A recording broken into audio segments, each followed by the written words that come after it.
본 방송에서 제공하는 투자 정보는 투자 판단에 대한 조언입니다. 방송에서 제공하는 주식의 가치, 가격 상승 및 가격 하락에 대해서는 방송사에서 보장하지 않습니다.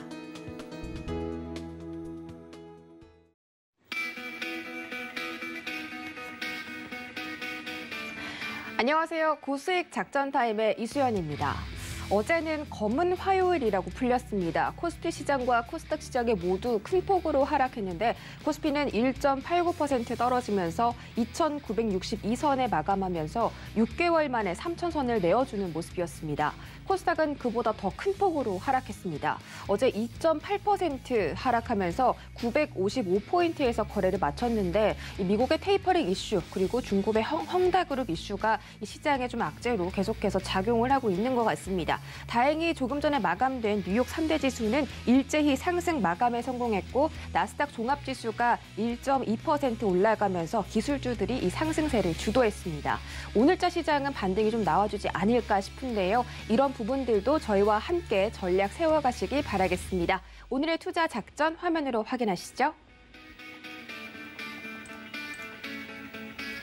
네, 오늘의 투자 작전, 김민수의 작전 키워드 시간에서는 게임주의 트렌드와 우주 항공주의 변화에 대해서 설명해 보도록 하겠습니다. 네, 허반석의 작전 리포트는 오늘 휠라홀딩스라는 종목에 대해서 알아보도록 하겠습니다. 누구나 아는 옷가게 브랜드죠. 리오프닝 플러스 자회사의 가치가 더해진다면 앞으로 휠라홀딩스의 주가 어디까지 상승할 수 있을지 모멘텀 짚어보도록 하겠습니다. 이주현의 주유소 포트에서는 리비안 관련주들 수익 실현할 수 있는 타이밍 공개해보도록 하겠습니다. 최근에 시장이 안 좋다 보니까 조금 집중적으로 매수세가 몰리는 섹터들이 있었는데 그중에 하나가 리비안 테마주였고요. 어제도 상승하는 모습 나타났습니다. 언제 수익 실현할 수 있는지 타이밍 한번 짚어보도록 하겠습니다.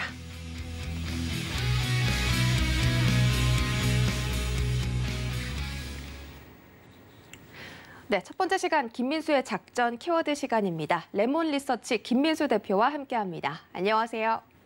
네, 안녕하십니까. 네, 반갑습니다. 첫 번째 키워드 바로 만나보시죠. 네, 오늘의 첫 번째 키워드는 게임주 트렌드 변화입니다. 상반기 시장에서 이 게임 종목들이 상승세가 대단했는데요.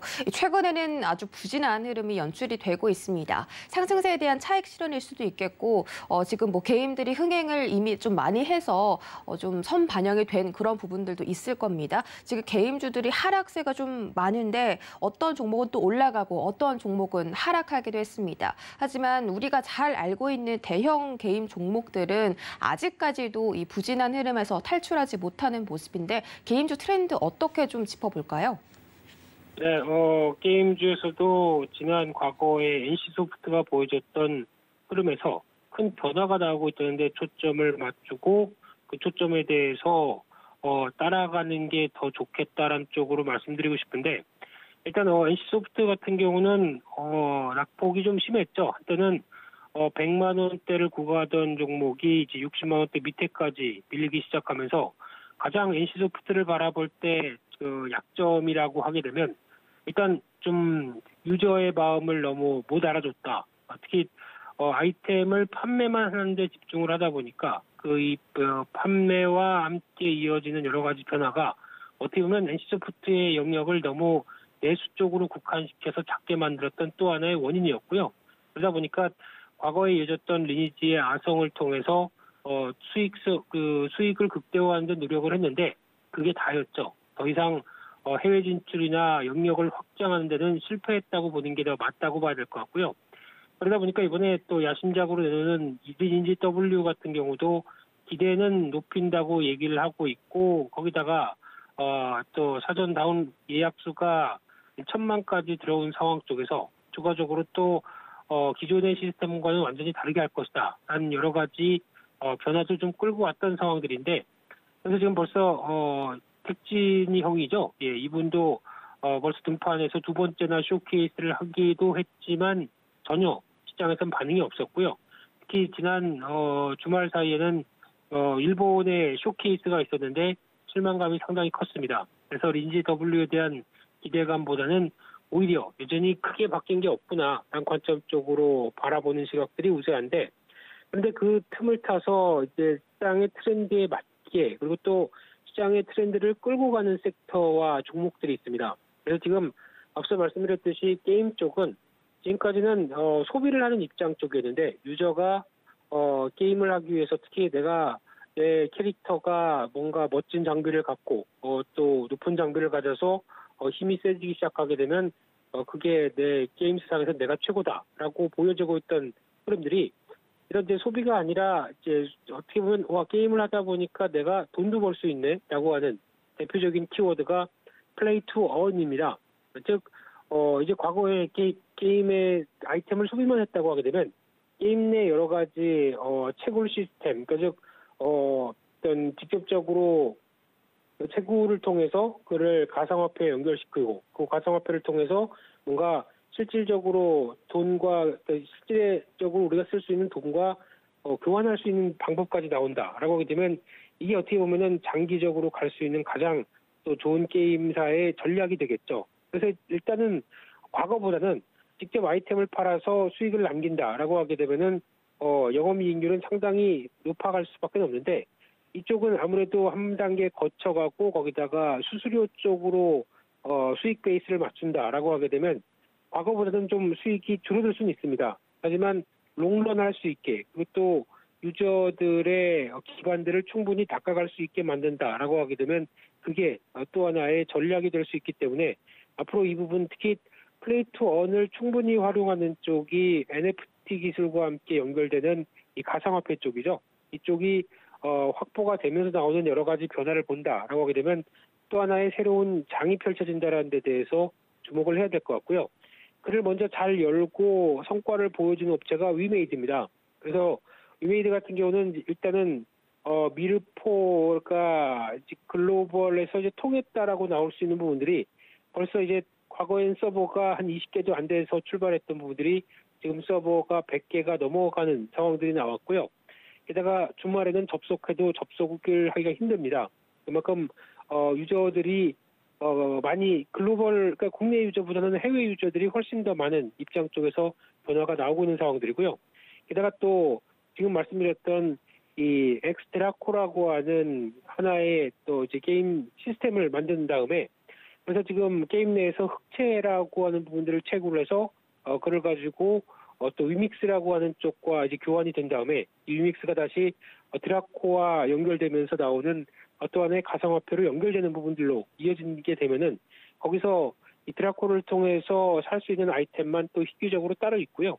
또 이를 또 가상화폐 시장에서 또 거래가 되고 있기 때문에 이를 정리를 하게 되면 실질적으로 얼마가 돈이 들어온다라고 했을 때, 지금 통계로 보게 되면은 만약에 24시간 동안 흑채를 채굴해서 그거를 한 달 내내 만약에 캐서 이거를 수익화로 한다, 그러면은 한 40만 원에서 45만 원 정도 수익을 발생시킬 수 있다고 얘기를 하는데, 이 정도 금액이게 되면은 특히 이제 약간 약간 신흥국 쪽보다 좀 밑에 있는 국가들 같은 경우는 동남아 쪽이나 뭐 중남미 같은 경우는 어떻게 보면 한 달에 벌 수 있는 월급 정도까지 될 수 있는 상황들이죠. 그러다 보니까 이 부분이 아무래도 부각을 받으면서 이어진다는 관점으로 봤을 때는 앞으로 이쪽이 대세가 될 가능성이 높기 때문에 이런 시스템으로 잘 정착한 위메이드 모델을 따라하려는 회사들이 관심이 높아지고 있다고 봐야 될 것 같고요.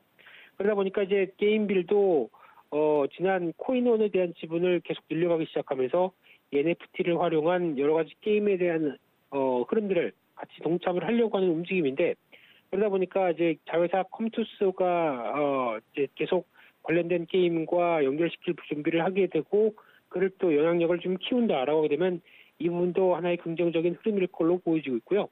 마찬가지로 네오위즈 홀딩스도 그 전부터 준비를 해왔었죠. 그러다 보니까 이런 부분들이 하나의 시장에 축이 되면서 움직인다는 관점들 눈여겨보셔야 될 것 같고요. 또 하나는 이쪽은 아니지만은 이 데브 시스터즈라고 하는, 즉 항상 그 내수 쪽으로만 움직이는 게임사의 영역은 작습니다. 그래서 오히려 글로벌로 확대가 돼서 영역을 좀 더 넓혀가는 이런 게임사들의 재평가가 훨씬 더 시장에서는 눈여겨볼 수 있는 상황들이기 때문에, 마찬가지로 데브 시스터즈도 이제 이번 주 금요일이죠. 금요일부터 미국에서 본격적인 이벤트가 시행이 됩니다. 그래서 지금은 일단 최근에 보여줬던 주가는 일본에서의 성공과 함께 또 하나 이제 북미나 유럽 쪽에서도 성공 가능성이 살짝 이제 반영이 되는 주가인데 여기서 이제 지금 미국 같은 경우는 다운로드 수는 약간 좀 하락을 보인다고 하더라도 오히려 매출 순위가 빠르게 올라가서 변화가 나올 가능성이 높다라고 하게 되면 성공에 반영이 들어가게 되겠죠.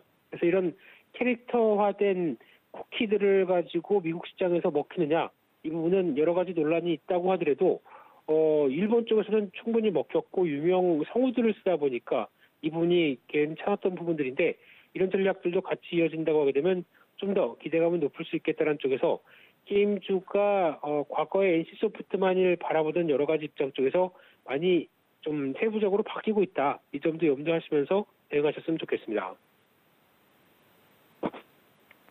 네, 개인주가 지금 차별화 장세가 펼쳐지고 있는데 개인주에 대한 전망들 짚어봤습니다. 두 번째 키워드도 확인하시죠.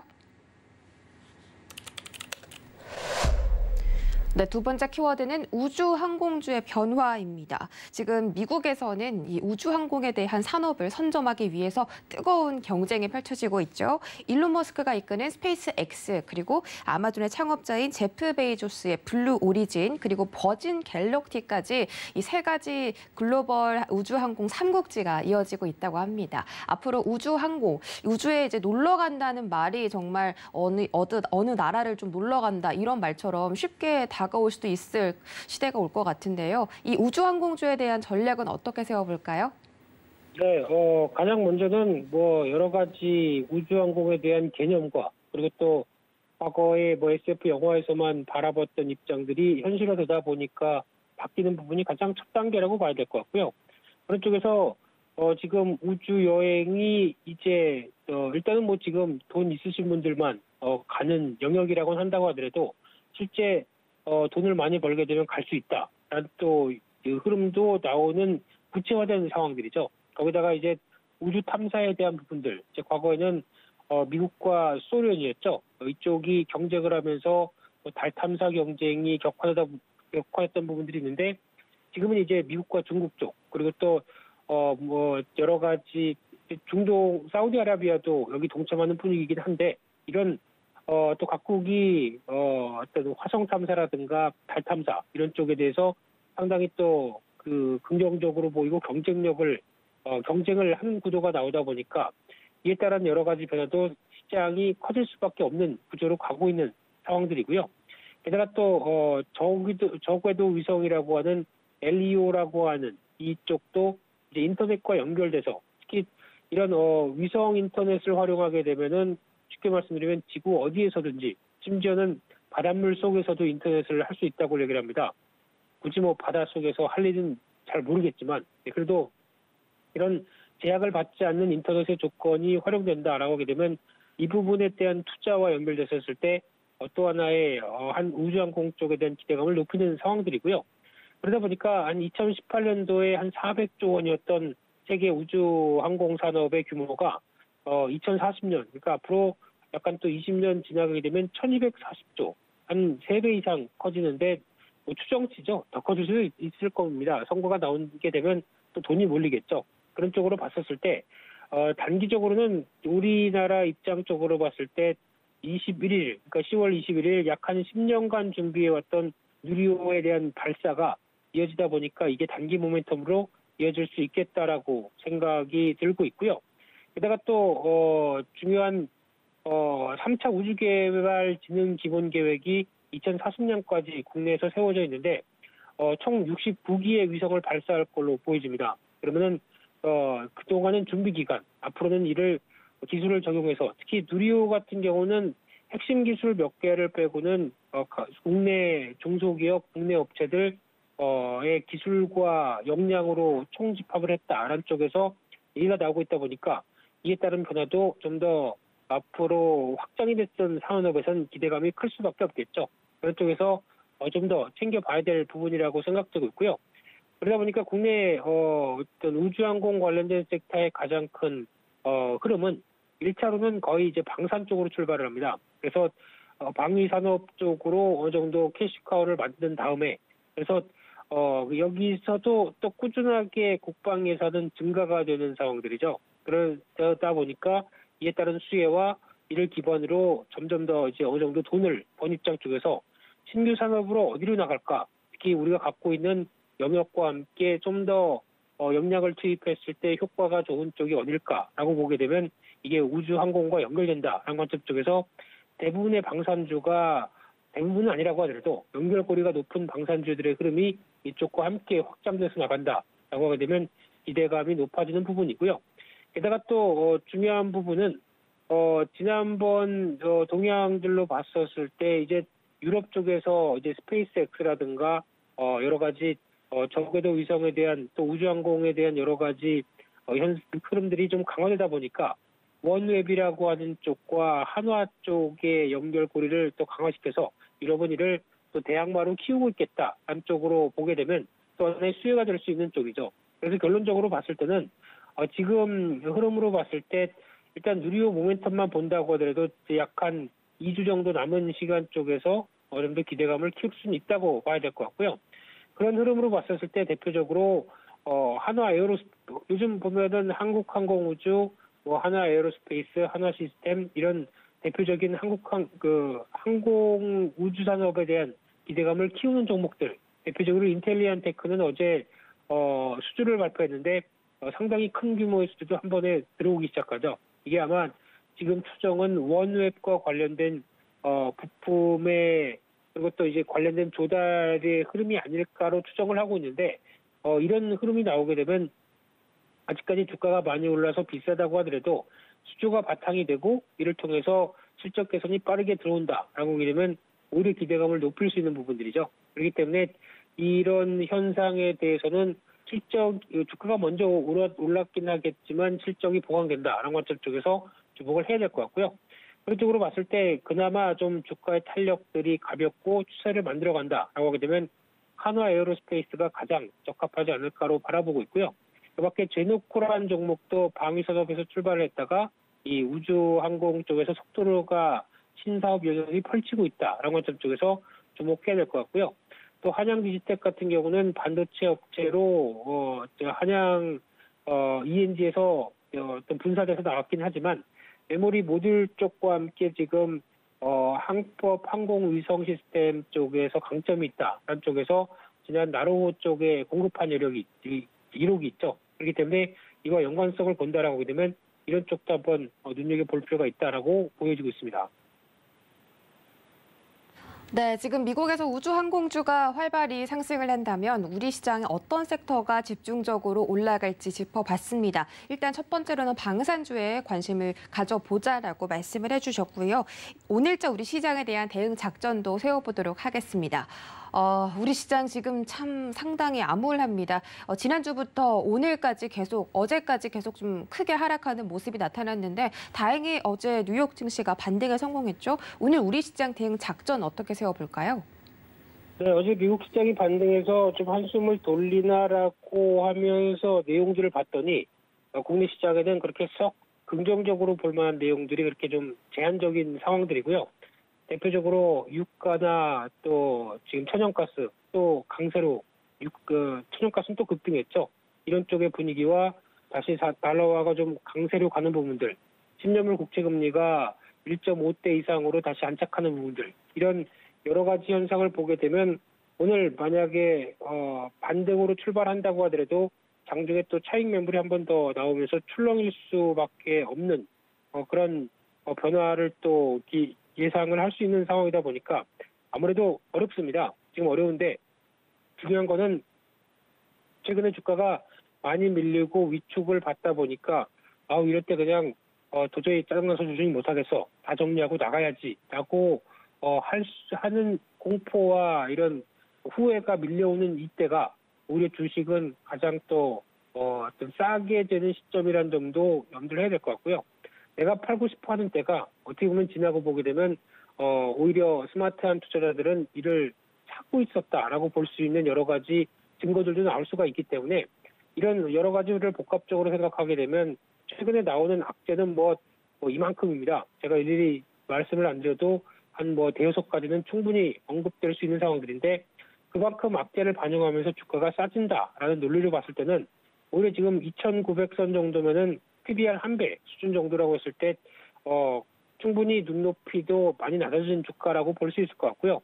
그래서 결론적으로는 이번에 악재의 가장 큰 핵심은 인플레이션이라고 보고 금리라고 봅니다. 그러면은 이런 인플레이션 압박 때문에 금리가 올라가는 구조로 확인될 수 있는 부분 쪽에서 그러면 인플레이션을 자극했던 어떤 에너지 가격들이 하락해야 되겠죠. 이게 가장 큰 첫 번째 단서다라는 관점 쪽에서 이해 동향들 좀 더 체크를 해야 될 것 같고요. 그래서 이제 또 어느 정도 주가가 반등했을 때는 따라가지 말고요. 오히려 주가가 단기 낙폭을 키운다라고 했을 때는 철저하게 그런 때 비중을 늘려가는 게 좋겠다는 관점 쪽에서 하지만 시장의 반등이 V자로 빠르게 들어올지는 아직은 모르겠습니다. 그렇기 때문에 여전히 악재에 대한 영향력과 시장에 대한 반응들 체크하시되 낙폭이 커진다. 이런 대응을 하셨으면 좋겠습니다. 네, 시장에 대한 악재를 계속 체크하라라고 말씀드렸는데 지금 여전히 글로벌 시장에서 이 불확실성이 잔존하고 있습니다. 오늘 시장도 매매 유의하시길 바라겠고요. 지금까지 레몬 리서치 김민수 대표와 함께했습니다. 고맙습니다. 감사합니다.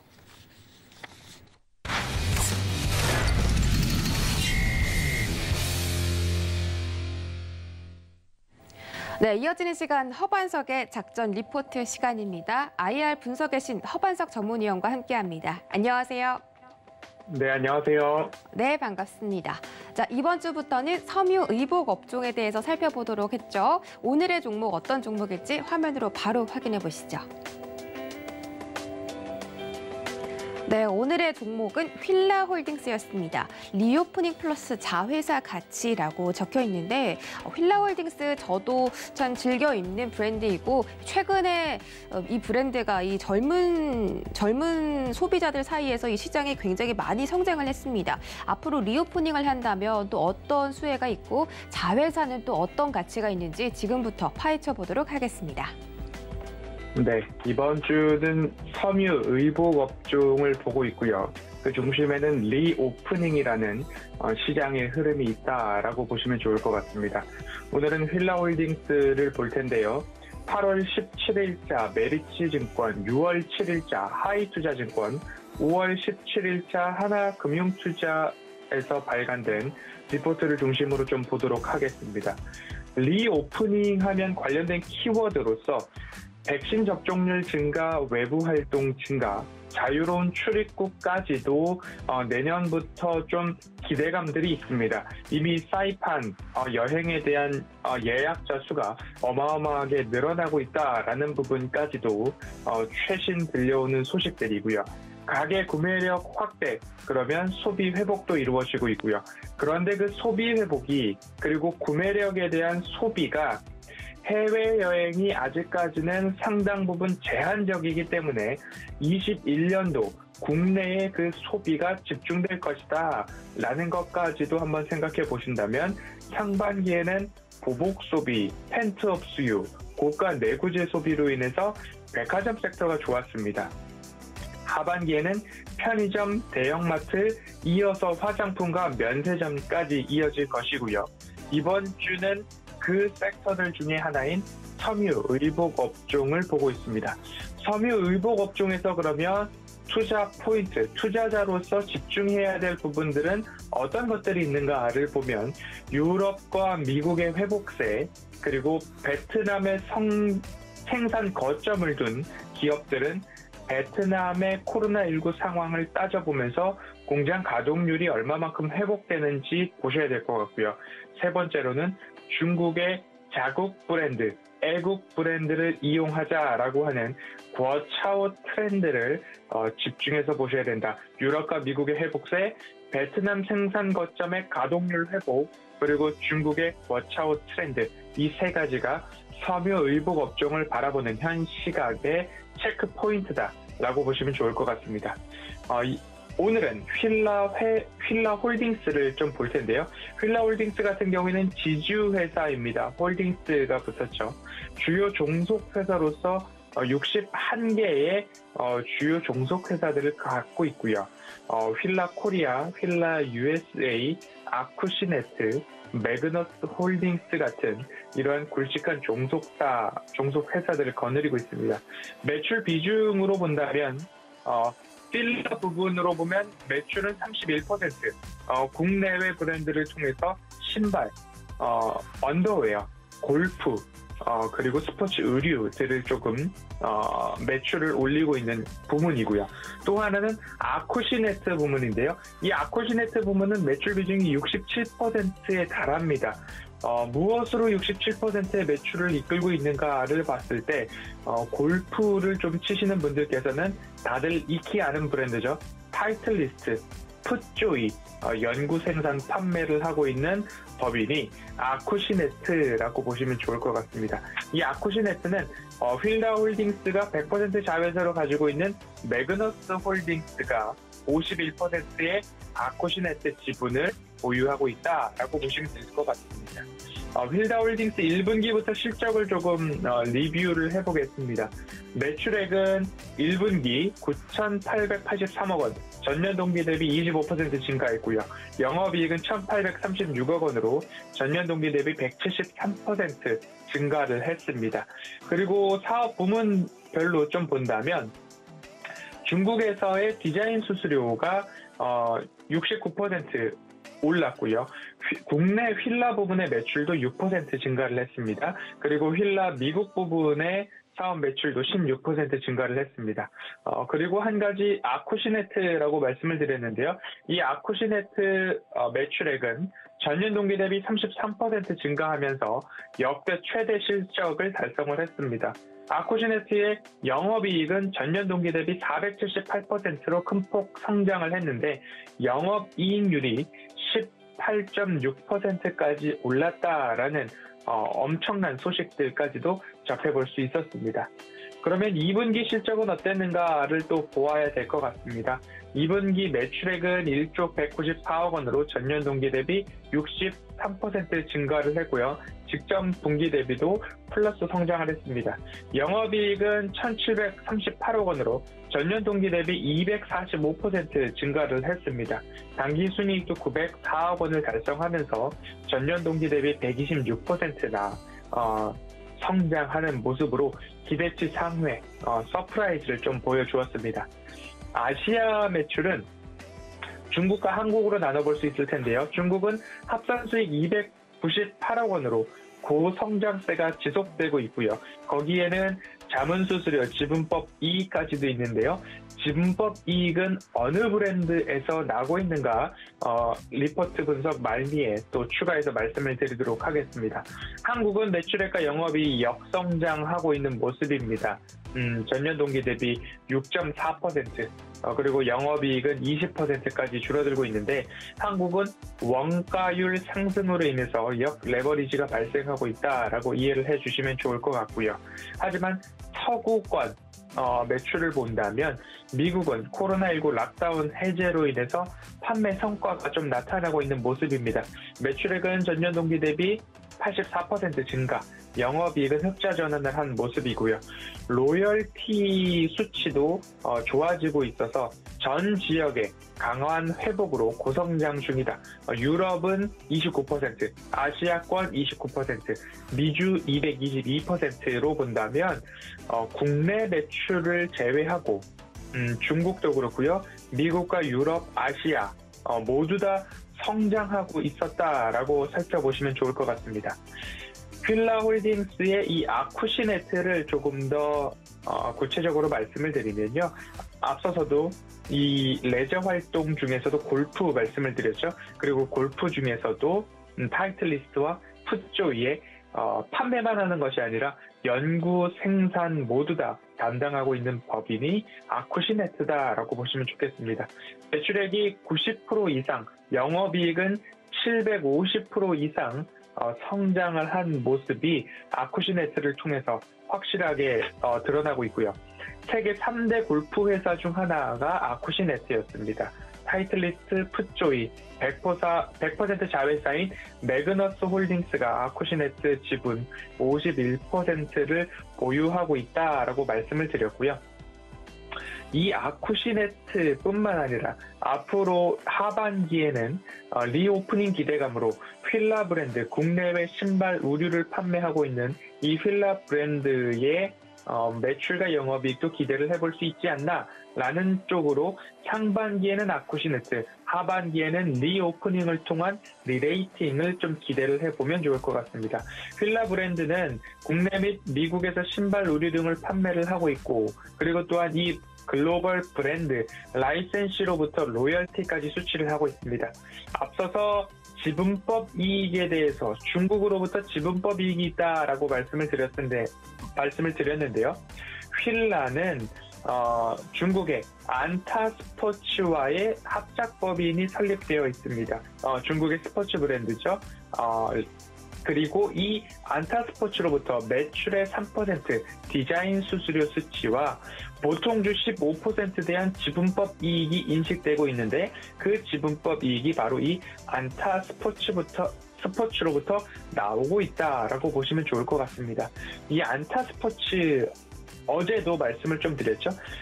이 면화 수입에 대한 미국의 반발로부터 인해서 올해 3월부터 아디다스와 나이키의 매출이 급감하고, 그리고 미국의 자국산 애국 브랜드를 쓰자라는 이야기, 워차웃 트렌드가 나타나면서 리닝과 그리고 안타스포츠에 대한 3월부터의 매출액 증가가 엄청나게 올라왔습니다. 그리고 그 아래 필라가 이렇게 자리 잡고 있다가 6월 달에 필라가 온라인 브랜드 최근 10개월간 중국 스포츠웨어 브랜드 판매액 8개를 꼽아보니까 필라가 1위로 올라섰던 모습이고요. 그 외에는 리닝과 안타라는 자국 브랜드가 올라선 모습입니다. 그래서 리닝, 안타, 필라 이렇게 순서가 바뀌었고요.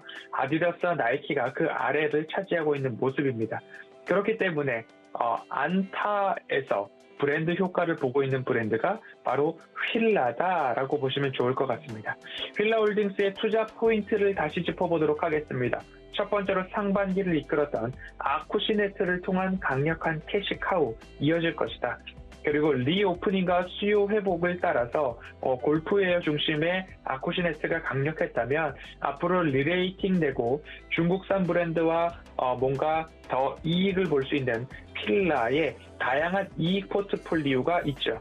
신발과 의류, 로열티, 디자인, 수수료, 지분법 이익까지도 계산을 해본다면 필라홀딩스는 지금은 일부 조금은 과도한 조정이 아닌가라는 생각이 듭니다. 수요일은 작전 리포트라는 말씀을 좀 드리고 있었습니다. 이러한 바닥 번역을 지나서 어마어마한 상승을 보였죠.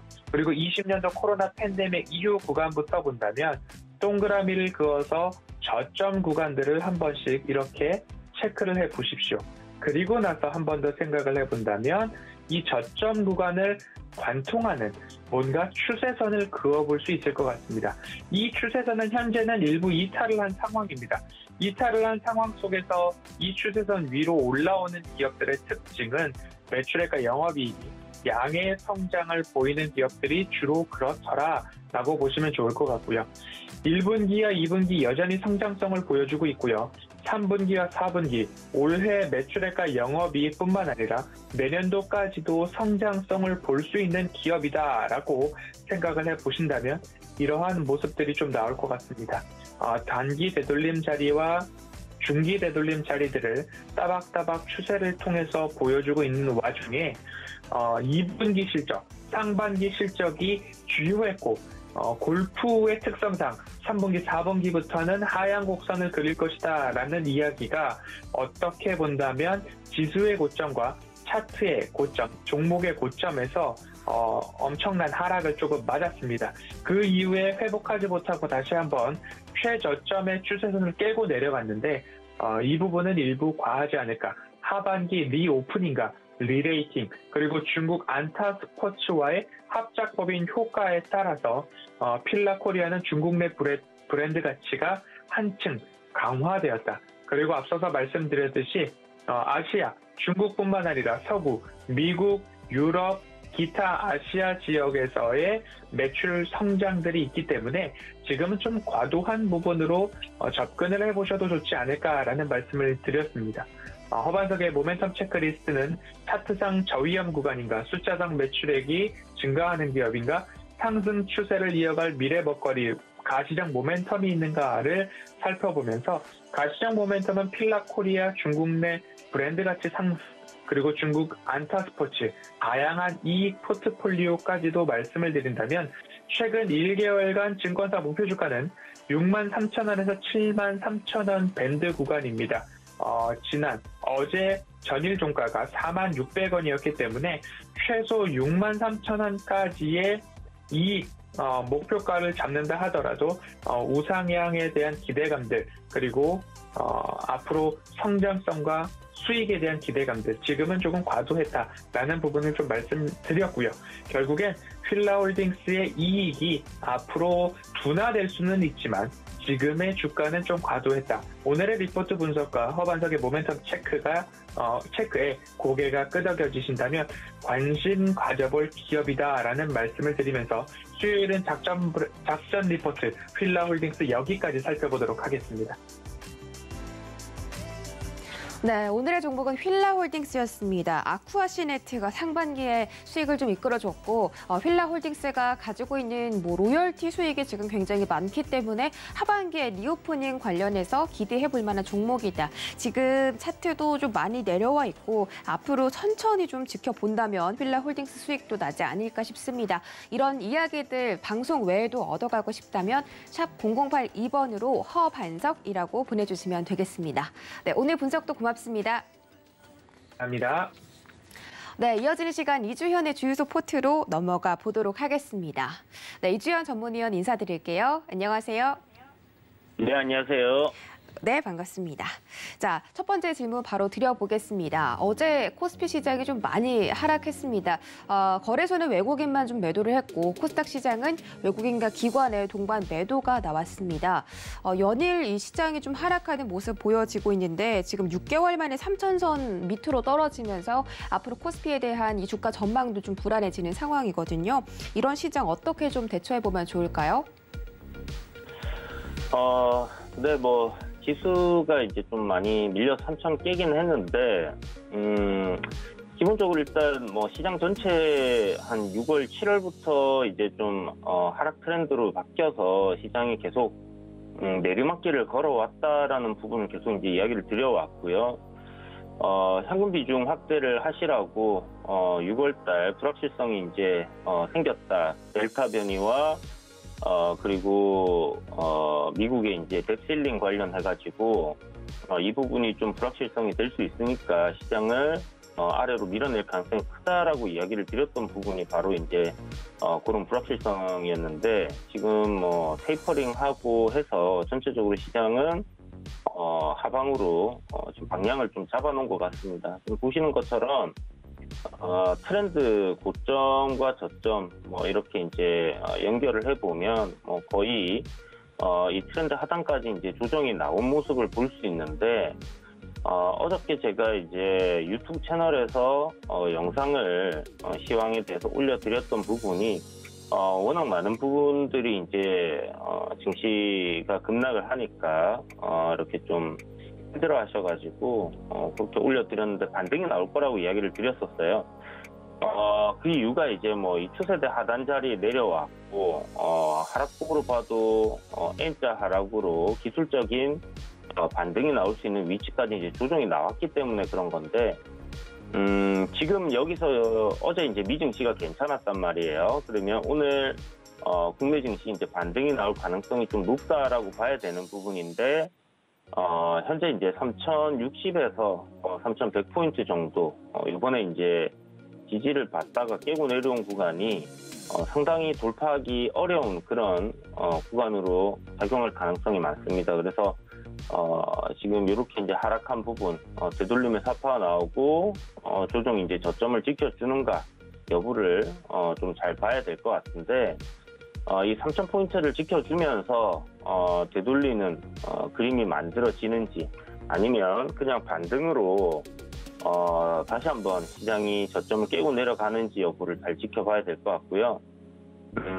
일단 10월 18일까지는 뎁실링 관련해서, 그러니까 부채 한도 상향 관련해가지고 이슈가 좀 지속될 가능성이 높기 때문에 그게 이제 중간에 좀 사라져준다든지 이렇게 된다 하면 긍정적으로 좀 시장을 바라볼 수 있겠지만, 그러지 않다, 문제가 될 소지가 계속 있다라고 하게 되면 시장에서는 계속 불확실성으로 작용할 가능성이 크기 때문에 그런 부분을 좀 체크해 가면서 보셔야 될 것 같고요. 어찌됐든 기술적으로 어저께 저점 자리를 이탈하지 않는 선에서의 조정이라면 괜찮을 것 같습니다. 그런데 어찌됐든 지금 한 3,060에서 3,100포인트 정도까지는 반등 흐름이 나올 거고요. 그 반등 흐름에서 우리가 해야 할 일은 저는 굉장히 명확하다고 생각합니다. 여기서 추세가 전환이 돼서 상승으로 갈 거다라고 생각하는 거는 그냥 주관적인 관점일 수도 있겠지만, 현재 시장에 나와 있는 어떤 호재라든지 악재라든지 이런 부분들을 생각해 봤을 때 딱히 호재라고 할 게 없어요.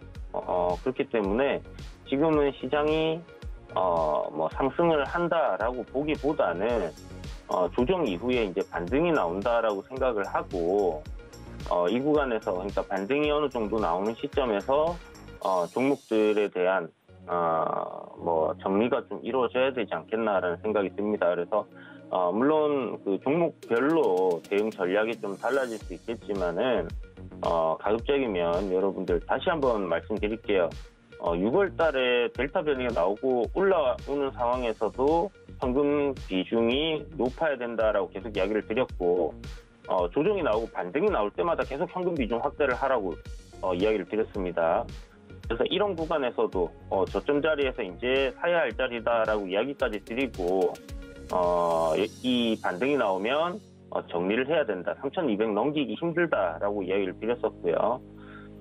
지금 이야기 드린 대로 시장은 거의 움직임이 나오는 것 같습니다. 그런데 아직도 현금 비중이 없는 분들, 그런 분들은 완전 중장기 투자를 하시는 게 아니라면 현금 비중을 확보하기 위한 최대한의 노력이 필요한 구간이지 않겠나라는 생각이 들고요. 현금 비중을 여러분들이 확보해 두셔야지 추후에 여기서 만약 시장이 상방으로 돌려서 올라가는 그림이 된다, 그럴 가능성은 좀 낮다라고 생각하지만, 만약 그렇게 된다라고 했을 때는 또 그때 상황에 맞는 상승 추세에 놓여 있는 종목들을 공략하셔도 되고요. 만약에 깨고 내려갔을 경우 저는 한 2,500포인트, 400포인트까지 깨질 거다라고 생각을 하고 있는데, 단번에 이렇게 떨어지진 않겠죠. 물론 그렇게 이제 점진적으로 계단식으로 내려갈 거라고 생각하는데요.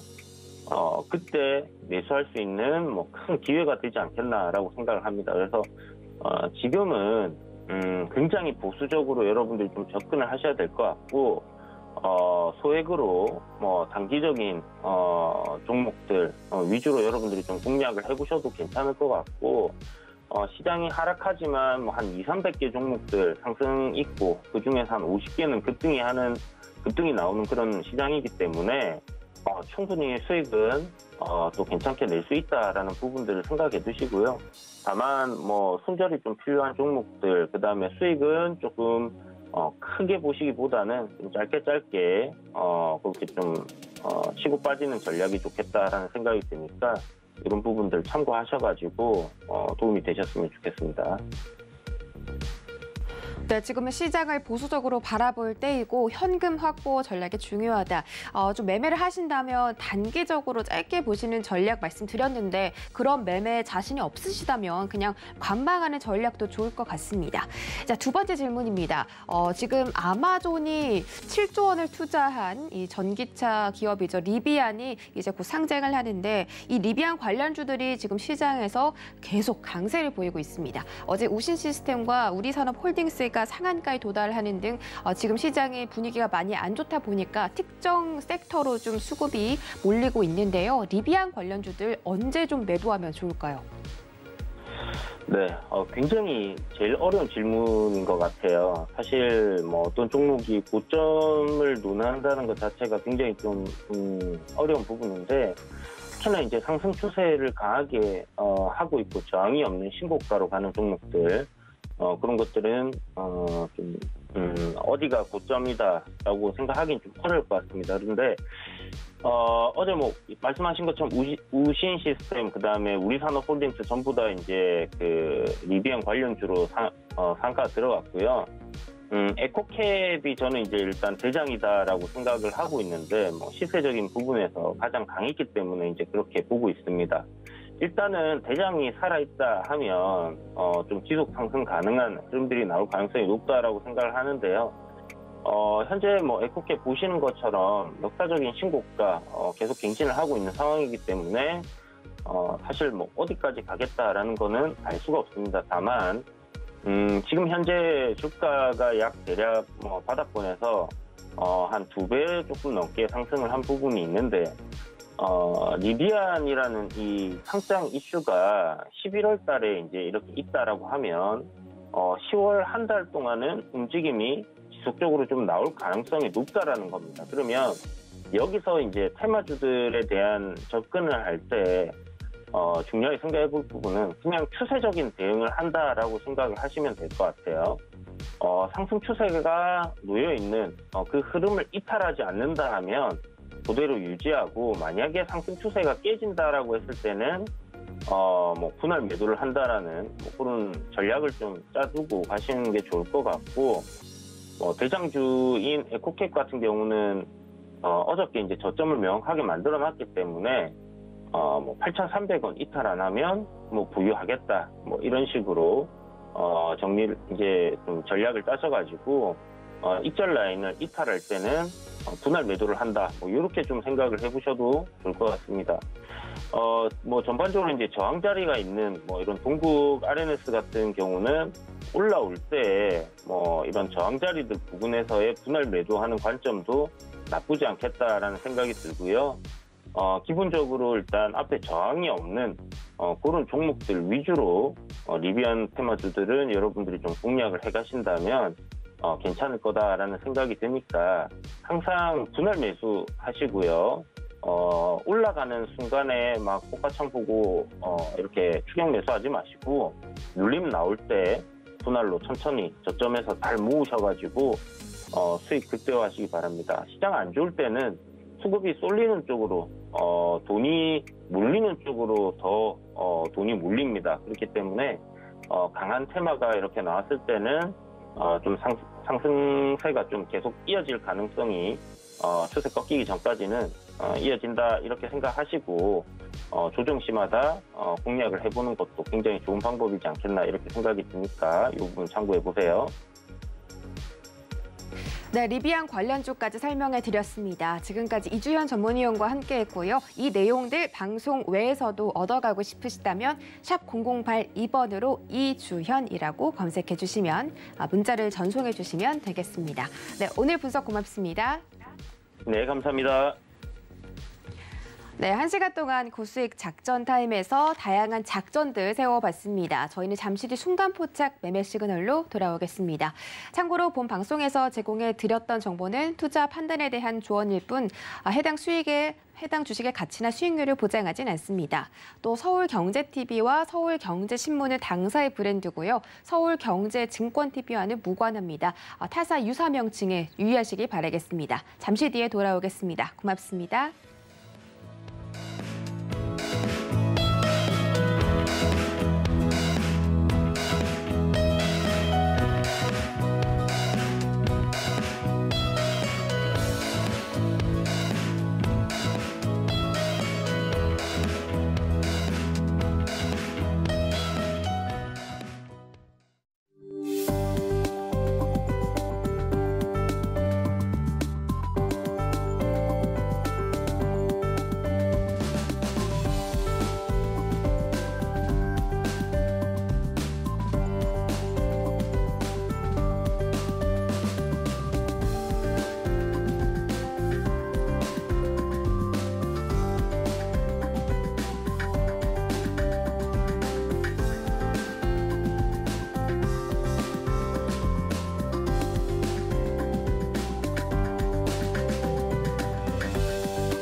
본 방송에서 제공하는 투자 정보는 투자 판단에 대한 조언입니다. 방송에서 제공하는 주식의 가치, 가격 상승 및 가격 하락에 대해서는 방송사에서 보장하지 않습니다.